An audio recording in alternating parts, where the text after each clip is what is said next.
Welcome to என் சமையலறையில். இன்றைக்கி நாம் என்ன செய்ய போகிறோன்னா பர்மா காஞ்ச இறாலில் சம்பல் பண்ண போகிறோம். அதுக்கு வெங்காயத்தை இழைச்சிட்டு வெயிலில் கொஞ்சம் காய வச்சிட்டிங்கன்னா வறுக்கிறதுக்கு ஈஸியாக இருக்கும். அடுத்து பூண்டு உரித்து சின்ன சின்னதாக கட் பண்ணி எண்ணெயில் போட்டு மொறுன்னு வறுத்து வச்சுக்கணும். அடுத்ததாக காஞ்ச மிளகாய் காம்பெல்லாம் உடைச்சிட்டு மிக்சியில் போட்டு கொஞ்சம் குறைப்பாக அரைச்சி வச்சுக்கணும். அடுத்ததாக காஞ்ச இறால் கடாயில் கொஞ்சம் எண்ணெய் ஊற்றி லைட்டாக சூடு பண்ணிவிட்டு கொஞ்சம் 1-2 கொஞ்சம் பவுடர் மாதிரி அரைச்சி வச்சுக்கணும். இப்போது கடாயில் எண்ணெய் ஊற்றி எண்ணெய் நல்லா காஞ்சிருச்சு. இப்போ நம்ம வெங்காயம் சீச்சு வச்ச வெங்காயத்தை அதில் போட்டு வறுக்க போகிறோம்.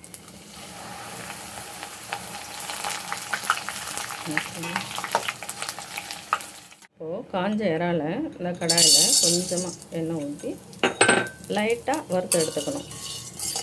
அப்போ தான் நம்ம மிக்சியில் போட்டால் நல்லா பவுடராக வரும். வெங்காயத்தை இந்த மாதிரி கருகாமல் பொன்னிறமாக வறுத்து வச்சுக்கணும். அதே மாதிரி வறுத்த இறாவை இந்த அளவுக்கு பவுடர் பண்ணால் போதும். அடுத்து வறுத்த பூண்டு, நெக்ஸ்ட்டு நல்லா அரைச்ச காஞ்ச மிளகாய் பொடி, தேவையான அளவு உப்பு. இப்போ எல்லாம் மிக்ஸ் பண்ணுவோமா? இப்போது பொடி பண்ண காஞ்ச இறால், அடுத்து வறுத்து வச்ச பூண்டு,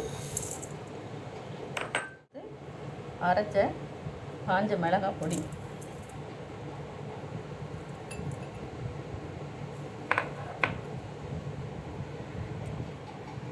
அதுக்கு தேவையான அளவு உப்பு. இது கூட வறுத்து வச்ச வெங்காயத்தை ஆட் பண்ணி நல்லா மிக்ஸ் பண்ணணும். அவ்வளோதான், காஞ்ச இறால் சம்பல் ரெடி. இப்போ இதை நல்லா மிக்ஸ் பண்ணிக்கணும்.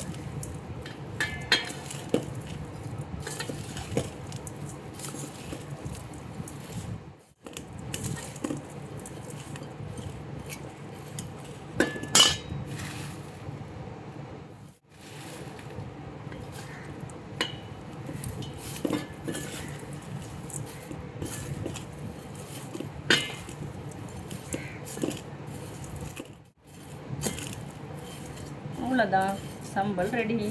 இது சாம்பார் சாதத்துக்கு, ரசம் சாதத்துக்கு எல்லாத்துக்கும் வச்சு சாப்பிட ரொம்ப அருமையாக இருக்கும். நீங்களும் இதே மாதிரி செஞ்சு பார்த்துட்டு கமெண்ட் பண்ணுங்கள்.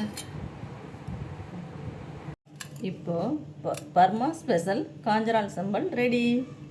இதை நீங்கள் ரெடி பண்ணதுக்கப்புறம் நல்ல ஒரு கண்ணாடி பாட்டிலில் போட்டு காற்று போகாமல் மூடி வச்சுக்கிட்டிங்கன்னா நிறைய நாள் வச்சு சாப்பிட்லாம்.